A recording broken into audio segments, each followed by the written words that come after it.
Sot do të eksplorojmë sekretet e errëta të bukurisë në mesjet. Një kohë kur kërkimi për pamjen e përsosur mund të kushtonte shumë më tepër se sa monedat e arit. Para se të vazhdojmë me videon, mos harroni të regjistroheni në kanal për më shumë rrëfime dokumentare si kjo. Diku në shekullin e 12 një grua nga Salernoja po përgatiste një përzierje në dhomën e saj private.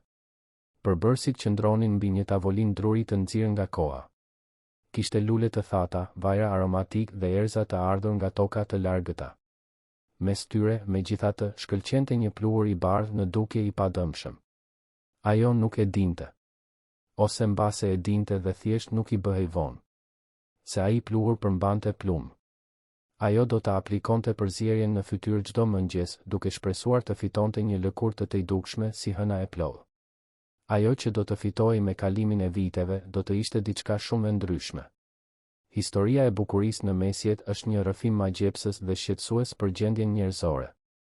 Është historia se si burrat dhe gratë, të ndarë nga ne nga pothuajse 1000 vjeçar, u përballën me të njëjtat dëshira që ndjejmë ne sot. Dëshira për t'u admiruar. Vullneti për t'u dukur i shëndetshëm, i ri dhe tërheqës. Gatishmëria për të sakrifikuar diçka në këmbim të kësaj pamjeje. Por sakrificat e kërkuara në atë kohë ishin të një natyre që vështirë se mund ta imagjinojmë. Dorëshkrimet mesjetare që i mbietuan shekujve zbulojnë një univers recetash dhe trajtimesh kozmetike që varionin nga ato kurioze deri tek ato absolutisht të rrezikshme. Studiuesit modern kanë zbuluar qindra nga këto receta të shkruara në margjinat e teksteve fetare, traktateve mjekësore dhe librave të lutjeve. Murgjit kopist, të cilët në teori kishin hequr dorë nga kotësitë toksore, regjistronin formula për flokë të shndritshëm dhe lëkurë të patëmedh. Ndoshta i shënonin për tua përcjell famullitarëve që u shërbenin. Ndoshta fshehurazi shqetësoheshin edhe për pamjen e tyre. Një nga këto receta, e gjetur në një dorëshkrim të Bibliotekës Britanike në Londër, premtonte flokë të valëzuar dhe të mëndafsh. Udhëzimet ishin të sakta. Lexuesi duhej të mbulonte gjithë kokën me sarsat të freskët, segurella, krip dhe uthull. Më pas duhej të fërkonte lëkurën e kokës me hirin e një hardhuce të gjelbër të djegur, të përzier me vaj. Receta nuk shpjegonte pse hardhuca duhej të ishte e gjelbër, as se çfarë vetje magjike do t'i jepte ai ngjyrë specifike trajtimit. Detaje të tilla kanë humbur në mjegullën e kohës. Në një dorëshkrim tjetër, ky me origjinë nga Polonia, kishte udhëzime për lyerjen e flokëve. Receta kërkonte vezë korbi që duheshin thyer dhe aplikuar mbi fije. Por para se të fillonte procedura, kishte një paralajmërim vendimtar. Ishte e nevojshme të aplikojë vaj në dhëmbë për të parandaluar njollosjen e tyre. Autori i recetës me sa duket e kishte mësuar këtë mësim në rrugën e vështirë. Idealet e bukurisë në Europën mesjetare ndryshonin ndjeshëm nga standardet bashkëkohore, deka se ndanin një karakteristikë themelore. Pamja ishte një tregues i statusit shoqëror. Një grua me lëkurë të zbehtë, pothuajse të dukshme, tregonte se nuk kishte nevojë të punonte në ndjellin përvolues të fushave. Zbehtësia e saj ishte prova e një jete të privilegjuar, të kaluar në hijen e kështjellave dhe pallateve. Lëkura e nxirr, përkundrazi, denonconte punën e krahut dhe gjendjen e shërbëtorit. Ideali femëror mesjetar përfshinte tipare të tjera specifike. Flokët bjond dhe të hollë vlerësoheshin lart, ashtu si edhe vetullat e depiluara me përsosmëri. Goja duhej të ishte e vogël, si një syth trëndafili. Sytë duhej të ishin të mëdhenj dhe shprehës, dhe balli, çuditërisht, duhej të ishte i gjerë dhe i lartë.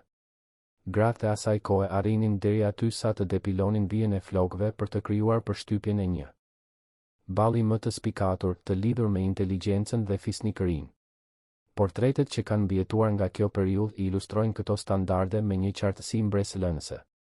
Një pikturë e shekullit të 15 të e ekspozuar aktualisht në galerinë kombëtare të portreteve në Londër, National Portrait Gallery, portretizon një zonjë fiorentine që mishëron të gjitha këto tipare. Lëkura e saj është një zbehtësie pothuajse eterike. Rrobat e saj janë të ndërlikuara dhe shumë të shtrenjta. Vija e flokëve të saj tërhiqet deri pothuajse në gjysmën e kafkës, duke ekspozuar një ballë që bashkëkohësit do ta konsideronin madhështor. Ajo është përfaqësimi i përsosur i bukurisë mesjetare. Një ideal për të cilin mijëra gra do të rrezikonin shëndetin dhe jetën e tyre. Qyteti i Salernos, i ndodhur në bregun jugor të Italisë, luajti një rol themelor në historinë e mjekësisë dhe kozmetikës mesjetare. Në shekullin e 9, aty u themelua shkolla e parë mjekësore e botës perëndimore. Fillimisht një dispanseri monastike, institucioni evoluoi derisa u bë qendra më e rëndësishme e njohurive mjekësore në Europë. Fama e saj tërhiqte studentë dhe pacient nga i gjithë kontinenti dhe ndikimi i saj do të shtrihej për shekuj. Ishte në këtë mjedis të vrullit intelektual që u shfaq një nga figurat më të shuara të mjekësisë mesjetare. Një grua e quajtur Trota, e njohur më vonë si Tertulla, ushtronte mjekësinë në Salerno gjatë shekullit të 12 të. Ajo i përkiste një grupi të përzgjedhur mjekësh femra që studionin dhe jepnin mësim në shkollën salernitane. Në një kohë kur grave u mohoi aksesi në arsim në pothuajse gjithë pjesën tjetër të Europës, Trota i kushtoi vëmendje të veçantë shëndetit dhe mirëqenies femërore. Shkrimet e saj përfshinin që nga gjendjet ginekologjike deri te trajtimet kozmetike, duke formuar një korpus që do të qarkullonte në Europë për shekuj. Seti i teksteve i njohur si Trotula u bë një referencë e detyrueshme për mjekët dhe shëruesit mesjetar. Ndikimi i saj ishte aq i madh sa kopjet dhe përkthimet e traktateve të saj arritën në Spanjë, Poloni, Irlandë dhe pothuajse në çdo cep të kontinentit. Tekstet e Trotës zbulojnë një qasje të sofistikuar për kujdesin e bukurisë.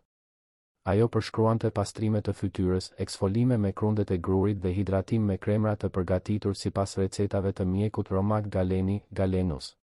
Shumë nga trajtimet e saj përdornin përbërës natyral që vazhdojnë të përdoren edhe sot.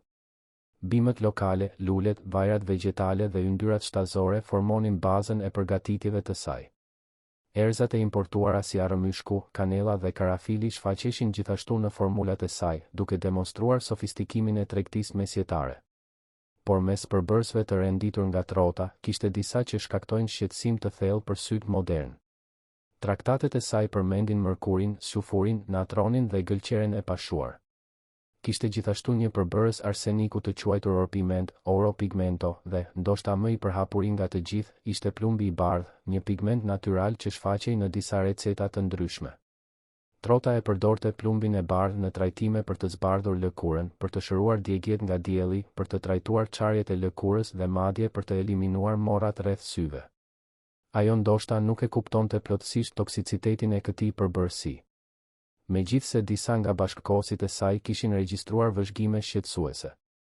Mateus Plateari, Matthaius Platearius, një mjek nga Salernoja dhe autori një traktati të rëndësishëm mbi mjekimet e thjeshta, buri re se plumbi i bardhë mund të shkaktonte apopleksi, epilepsi, paralizë dhe vështirësi në frymëmarrje. Megjithatë, ai u atribuonte këto efekte jo plumbit në vetvete, por uthullës së përdorur në përgatitjen e tij. Ai gaboi plotësisht, por gabimi i tij pasqyronte kufizimet e njohurive mjekësore të kohës. Një tjetër mjek salernitan, i njohur si Copo, regjistroi se plumbi i bardhë gërryente mishrat e dhëmbëve të grave që e përdornin për të zbukuruar fytyrën. Në fakt, përdorimi i rregullt i këtij kozmetiku shkaktonte një vijë të kaltërt në mishrat e dhëmbëve dhe një nxirje karakteristike të dhëmbëve. Këto ishin shenja të padiskutueshme të helmimit kronik nga plumbi, megjithse lidhja midis këtyre simptomave dhe substancës shkaktare nuk kuptohej plotësisht. Përgatitja e plumbit të bardhë ndiqte një proces që mbeti praktikisht i pandryshuar për shekuj. Pllaka plumbi vendoseshin në enë që përmbanin uthull dhe liheshin të qëndronin për disa ditë. Acidi acetik i uthullës reagonte me metalin duke formuar një kore të bardhë në sipërfaqen e plumbit. Kjo kore më pas gërryhej, bluhej dhe shndërrohej në pluhur të imët. Rezultati ishte një pigment me teksturë të mëndafsh dhe shkëlqim saten, i përsosur për të krijuar pamjen e lëkurës së patëmet që dëshirohej aq shumë. Kur aplikohej mbi lëkurë, plumbi i bardhë prodhonte një efekt të jashtëzakonshëm. Ai zbete pamjen e papërsosmërive, uniformonte tonin e lëkurës dhe i jepte atë shkëlqim të zbetë aq të lakmuar. Substanca ngjitej mirë në lëkurë dhe i rezistonte mjaft mirë nxehtësisë dhe lagështisë. Ishte, në terma praktik, një kozmetik mjaft efikas. Problemi ishte se ai ishte gjithashtu një helm i ngadalë dhe i pashpirë. Simptomat e helmimit kronik nga plumbi zhvilloheshin gradualisht gjatë muajve ose viteve të përdorimit të vazhdueshëm. Në fillim, ato mund të ishin delikate, lodhje e pashpjegueshme, dhimbje koke të përsëritura, vështirësi në përqendrim dhe probleme me kujtesën, mbirje në gjymtyr, nauze të rastësishme. Këto simptoma mund të atribuoheshin lehtësisht shkaqeve të tjera dhe shpesh ndodhte ashtu. Me kalimin e kohës, megjithatë, efektet bëheshin më të rënda dhe më të vështira për t'u injoruar. Lëkura, paradoksalisht, fillonte të përkeqësohej. Shfaqeshin skuqje, njolla dhe çarje që kërkonin edhe më shumë kozmetik për t'u fshehur, duke krijuar një cikël vicioz të përdorimit në rritje dhe dëmeve gjithnjë e më të mëdha.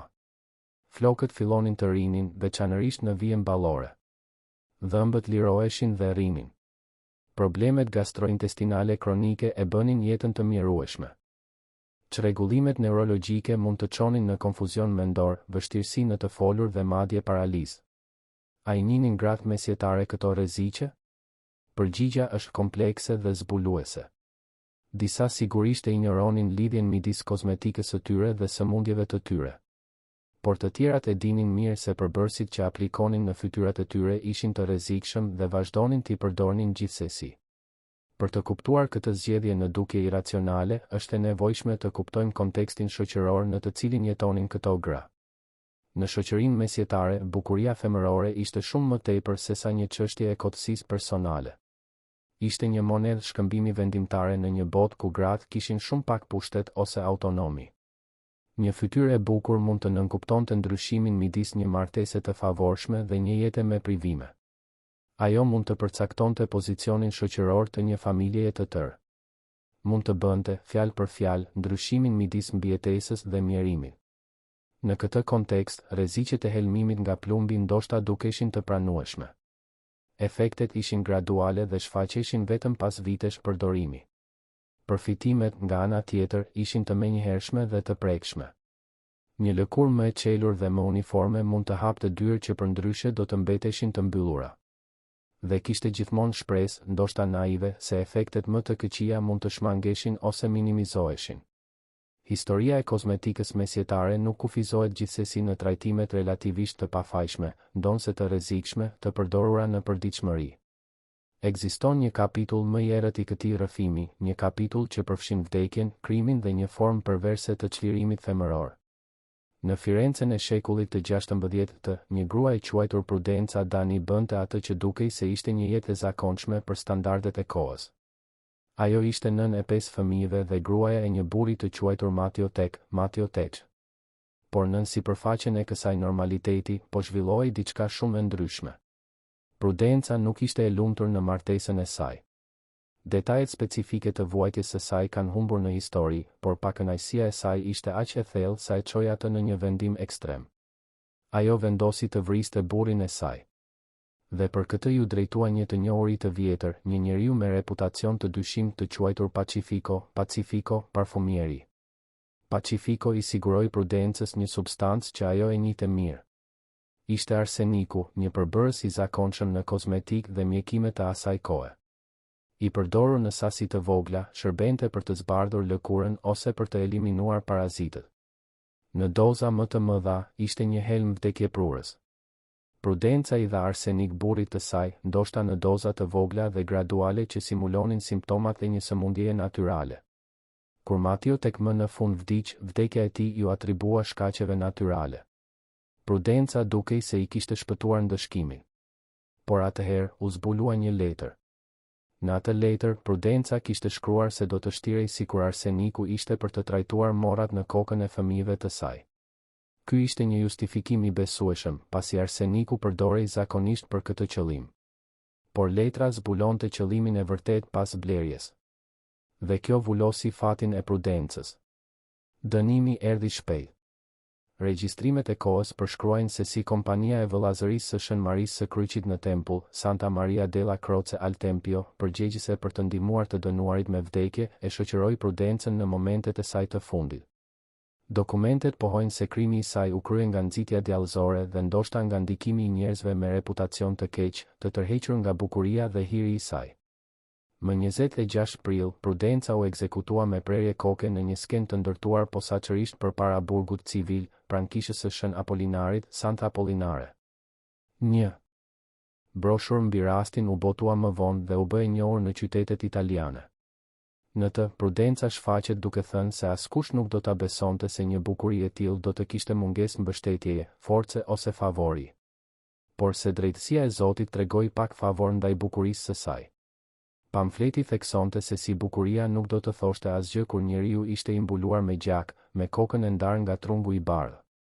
Historia e Prudencës do të ishte vetëm një rast i izoluar i krimit të pasionit, po të mos ishte për atë që do të pasonte. Në dekadat e mëvonshme, një model i errët do të fillonte të shfaqej në qytetet italiane.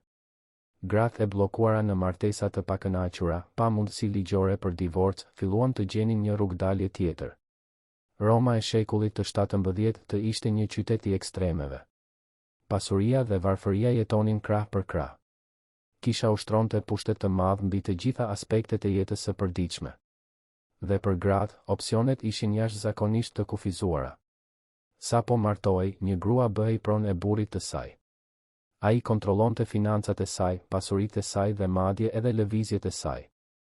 Nëse burri ishte i dhunshëm, tradhtar ose thjesht i padurueshëm, nuk kishte asnjë mjet ligjor në dispozicion. Divorci ishte praktikisht i pamundur për gratë. Ndarja do të nënkuptonte çnderim dhe rënim financiar. Ishte në këtë kontekst që u shfaq një nga rrjetet më famëkeqe të helmimeve në histori. Në qendër të këtij rrjeti ishte një grua e quajtur Julia Tofana. E lindur në Palermo rreth vitit 1620, Julia i njihte nga afër sekretet vdekjeprurëse të kozmetikës së kohës së saj. Nëna e saj, ose njerka, një grua e quajtur Tofana d'Adamo, ishte ekzekutuar në vitin 1633 për helmimin e burrit të saj. Julia mësoi nga tragjedia e paraardhëses së saj dhe përmirësoi metodat e saj. Ajo zhvilloi një formulë që do të bëhej e njohur si Aqua Tofana, një helm pa ngjyrë, pa erë dhe praktikisht i padetektueshëm.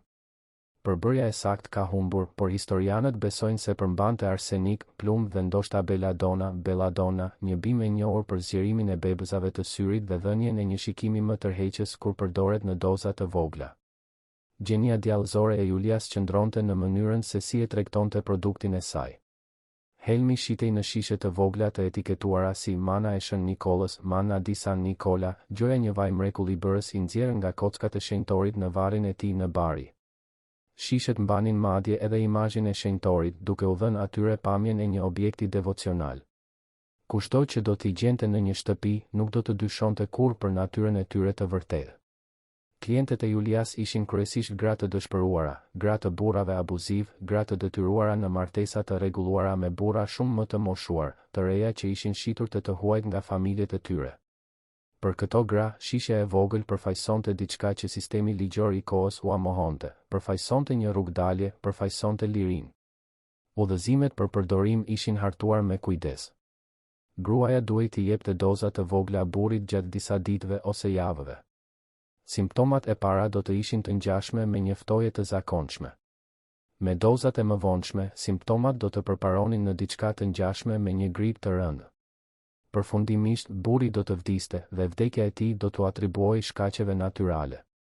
Veja do të trashëgonte pasurinë e tij dhe do të rifitonte lirinë e saj.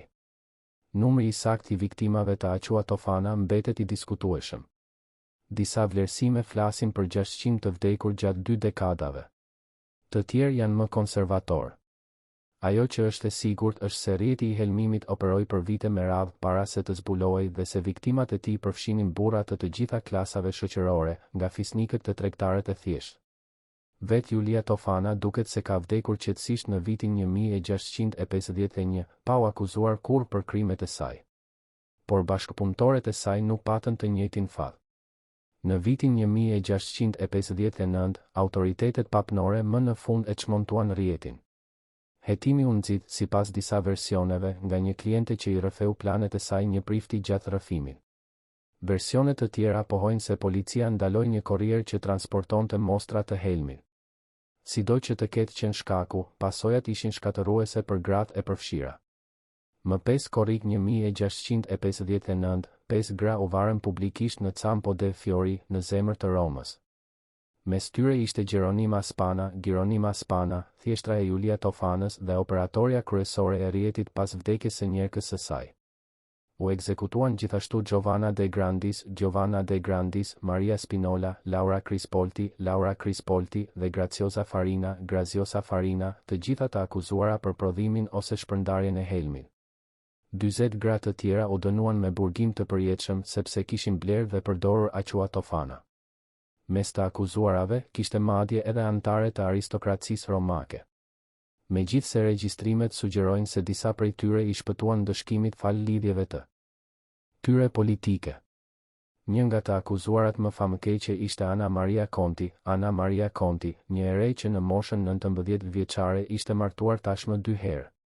Burri i saj i dytë, një frances shumë më i moshuar, e rrite rregullisht dhe arriti deri aty sa ta mbyt gjatë një shtatzënie. Ana Maria gjeti te Gjeronima Spana zgjidhjen për mundimin e saj. Burri i saj vdiq pak më vonë dhe ajo fitoi lirinë e saj me një çmim të tmerrshëm. Historia e Aqua Tofana ilustron një të vërtet shqetësuese për gjendjen femërore në Europën paramoderne. Kur rrugët ligjore të çlirimit ishin të mbyllura, disa gra ju drejtuan metodave ekstreme për t'i shpëtuar situatave të patolerueshme. Helmi u bë për to një instrument agjencie në një botë që u mohonte çdo formë tjetër pushteti. Çuditërisht, e njëjta substancë që vriste burrat shitej edhe si kozmetik. Arseniku dhe plumbi që përbënin Aqua Tofana ishin përbërës të zakonshëm në kremrat zbardhues dhe trajtimet e lëkurës. Vija midis zbukurimit dhe vrasjes ishte fjalë për fjalë një çështje dozimi. Kontesha e Forlit, Caterina Sforza, e ilustron këtë dualitet në mënyrë elokuente. Caterina ishte një nga gratë më të fuqishme të Italisë së rilindjes. Ajo qeverisi si regjente e djalit të saj për 12 vjet, duke sfiduar barrierat kulturore dhe shoqërore që kufizonin gratë e kohës së saj. Bashkëkohësit e saj e konsideronin atë një lidere mashkullore në një trup femëror. Por Caterina interesoi thellësisht edhe për kozmetikën dhe trajtimet e bukurisë. Në vitin 1500, ajo përpiloi një recetë për një ujë të shkëlqyer që zbarte fytyrën, fytin, qafën, gjoksin dhe duar. Formula ishte komplekse dhe e ndërlikuar, duke demonstruar njohuri të sofistikuara të alkimisë dhe farmacisë. Mes përbërësve të saj, megjithatë, ishte orpimenti, oro pigmento, i njëjti përbërës i verdh arseniku i përdorur në kremrat depilues të kohës. Caterina nuk ishte naive sa i përket rreziqeve të këtyre përbërësve. Ajo ishte një grua e arsimuar dhe e udhëzuar, e njohur me literaturën mjekësore të kohës së saj. Por, me sa duket, konsideronte se përfitimet kozmetike i kompensonin rreziqet për shëndetin, ose mbase, si shumë gra të tjera të kohës së saj, thjesht nuk kishte alternativa më të sigurta. Rasti i Caterina Sforzës na kthen te pyetja qendrore e këtij dokumentari: a e dinin gratë mesjetare se kozmetika e tyre ishte e rrezikshme, dhe nëse e dinin, pse vazhdonin ta përdornin? Përgjigja, siç e pam, është e shumanshme. Disa sigurisht i injoronin rreziqet. Të tjerat i njihnin ato turbull, por besonin se efektet e dëmshme do të preknin vetëm ata që i përdornin produktet me tepri. Shumë prej tyre, ndoshta, llogarisnin se përfitimet shoqërore dhe ekonomike të bukurisë i t'i kalonin kostot për shëndetin. Dhe disa, si Caterina, thjesht nuk kishin opsione më të mira në dispozicion. Ekziston gjithashtu një dimension psikologjik për t'u marrë parasysh. Efektet e helmimit kronik nga plumbi ose arseniku zhvillohen heshturazi gjatë viteve. Është e vështirë për mendjen njerëzore të vendos lidhje shkaksore midis një veprimi në të tashmen dhe pasojave që do të shfaqen vetëm në një të ardhme të largët. Kjo e njëjta vështirësi shpjegon pse njerëzit vazhdojnë të pinë duhan, pavarësisht se i njohin rreziqet e duhanit, ose pse injorojnë paralajmërimet për ndryshimet klimatike që duken abstrakte dhe të largëta. Gratë mesjetare jetonin në një botë ku jetëgjatësia ishte shumë më e vogël se ajo e sotmja. Sëmundjet dhe aksidentet korrnin jetë në të gjitha moshat. Të vdisje nga helmimi me plumb në moshën 50 vjeçare ndoshta nuk dukej si një fat veçanërisht tragjik kur aq shumë njerëz vdisnin nga murtaja, lindja ose uria shumë kohë para kësaj. Por do të ishte gabim të konkludonim se paraardhësit tan ishin thjesht ignorant ose të pakujdesshëm. Tekstet mesjetare që kanë mbijetuar zbulojnë një vetdije befasuese për rreziqet e përfshira në trajtimet kozmetike. Mjekët paralajmëronin për efektet e dëmshme të plumbit dhe mërkurit. Moralistët denonconin përdorimin e kozmetikës si një kotësi mëkatare që sfidonte vullnetin hyjnor. Shkrimtarët satirik talleshin me gratë që shkatëronin shëndetin e tyre në kërkim të një bukurie artificiale. Poema mesjetare e njohur si Romani i Trëndafilit, Le Roman de la Rose, e shkruar në shekullin e 13 ofron një perspektivë zbuluese mbi këto çështje. Në një pasazh të poemës, një plak e urtë këshillon gratë e reja për kujdesin e pamjes. Ajo rekomandon që të mbajnë gjithmonë vajra të fshehur në kuti në dhomat e tyre për të lyer fytyrën. por paralajmëron se duhet të kenë kujdes që asnjë i ftuar të mos i shoh apo t'i ndjejë ato, pasi kjo mund të shkaktonte probleme të mëdha. Këshilla zbulon një të vërtet shoqërore të rëndësishme. Përdorimi i kozmetikës pritej dhe dënohej në të njëjtën kohë. Gratë duhet të ishin të bukura, por duhet të dukeshin natyralisht të bukura. Artifici, krijimi i pamjes, tolerohej vetëm për aq kohë sa mbetej i padukshëm. Të kapej. Duke përdorur kozmetik ishte një turp shoqëror, një pranim se bukuria natyrore ishte e pamjaftueshme. Kjo kontradikt i vendoste gratë mesjetare në një pozicion të pamundur. Ato gjykoheshin për pamjen e tyre, por dënoheshin për mjetet e nevojshme për ta përmirësuar atë. Duhej të ishin të bukura, pa u dukur se përpiqeshin të ishin të tilla. Duhej të rrezikonin shëndetin e tyre në fshehtësi, duke u shtirur sikur lëkura e tyre e zbeth dhe buzët e tyre roz ishin dhunti natyrore. E njëjta plakë e romanit të Trëndafilit ofron një tjetër këshill që bën jehon në përshekuj. Kur diskuton çështjen e burrave, ajo deklaron se gratë duhet t'i mashtrojnë ata nga ana e tyre dhe të mos e fiksojnë zemrën vetëm te njeri. Është marrëzi ta dorëzosh zemrën në këtë mënyrë, pohon ajo.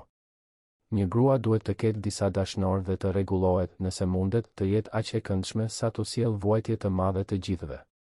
Nëse nuk është e bukur, duhet të theksojë pamjen e saj. Më të shëmtuarat duhet të jenë ato që vishen më me elegancë. Fjalët mund të duken cinike, por pasqyrojnë një realitet të ashpër. Në një botë ku gratë kishin shumë pak pushtet, bukuria dhe manipulimi ishin disa nga mjetet e pakta në dispozicion të tyre. Kozmetika, sado e rrezikshme që ishte instrument në këtë luftë të heshtur për mbijetesë dhe ndikim. Historia e kozmetikës mesjetare është, në fund të fundit, një histori për pushtetin, për atë që e zotëronte dhe atë që nuk e zotëronte, për gjatësitë ku njerëzit shkonin për ta marrë ose për ta mbajtur atë, për çmimet që ishin të gatshëm të paguanin. Është gjithashtu një histori për njohuritë dhe kufizimet e tyre. Mjekët mesjetar dinin shumë më pak për toksikologjinë se sa dim ne sot. Teoritë e tyre mbi funksionimin e trupit njerëzor ishin shpesh të gabuara, por brenda kufizimeve të tyre, shumë u përpoqën sinqerisht të paralajmëronin për rreziqet që vëzhgonin. Paralajmërimet e tyre shpesh nuk dëgjoheshin, jo sepse njerëzit ishin budallënj, por sepse stimujt shoqëror dhe ekonomik për të injoruar ato ishin thjesht shumë të fortë. Kur kthehemi prapa dhe vëzhgojmë gratë që fërkonin plumb dhe arsenik në fytyrat e tyre, është josh se të ndjejmë një superioritet mos përfillës.